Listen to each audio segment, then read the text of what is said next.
diagonal 23L tuvo que ser cerrada debido a la reparación de un bache.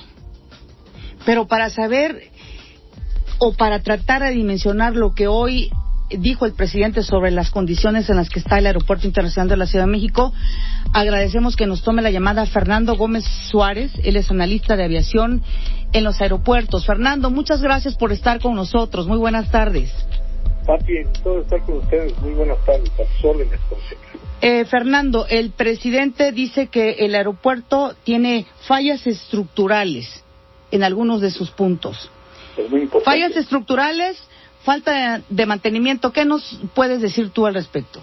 Sí, es muy importante. Mira, la T2 se construyó en el sexenio de Vicente Fox y ha venido arrastrando año con año una constante hundimiento en su diseño estructural, en los edificios, a grado tal que ya es inocultable que en algunas zonas se hayan detectado hundimientos de hasta 1,20 m, con lo cual año con año han tratado de disimularlo, creando rampas, construyendo ahí algunas adecuaciones en forma, pero el problema es el riesgo que se corre al poder ser un edificio o una construcción insegura para tantos millones de pasajeros. Estamos hablando de la mitad, porque la Terminal 2 ocupa casi la mitad de los pasajeros que se movilizan en el Benito Juárez, que son, al menos el año pasado, fueron 36 millones de pasajeros. A eso súmale el doble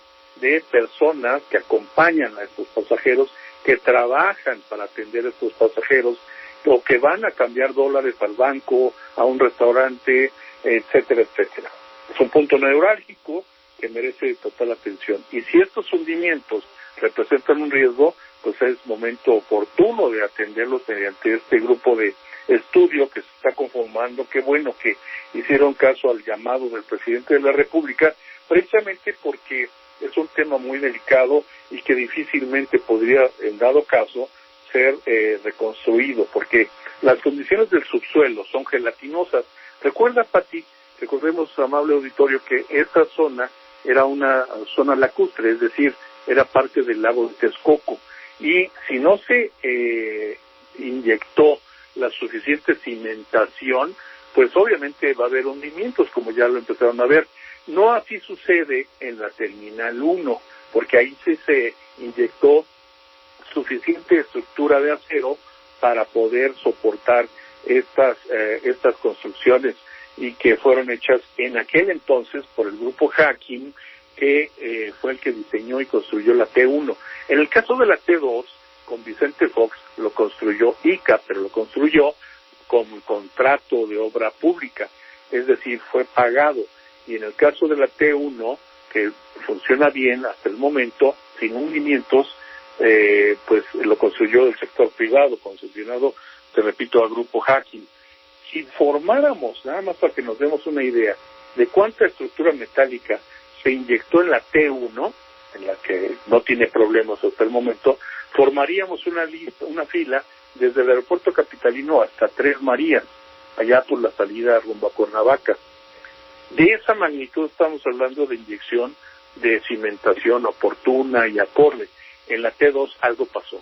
Los ingenieros y especialistas estructuristas tendrán que determinar si funciona o no, pero precisamente es la oportunidad de oro para el presidente López Obrador de poder aprovechar y reactivar el aeropuerto Felipe Ángeles y los otros aeropuertos que también podrían funcionar en dado caso que se tuviera que cerrar esa Terminal 2, Fernando, que son los aeropuertos de Toluca y Puebla. Por lo que nos dices, entonces 22 años, pues prácticamente con el problema que en cualquier momento iba a explotar relacionado con esta Terminal 2.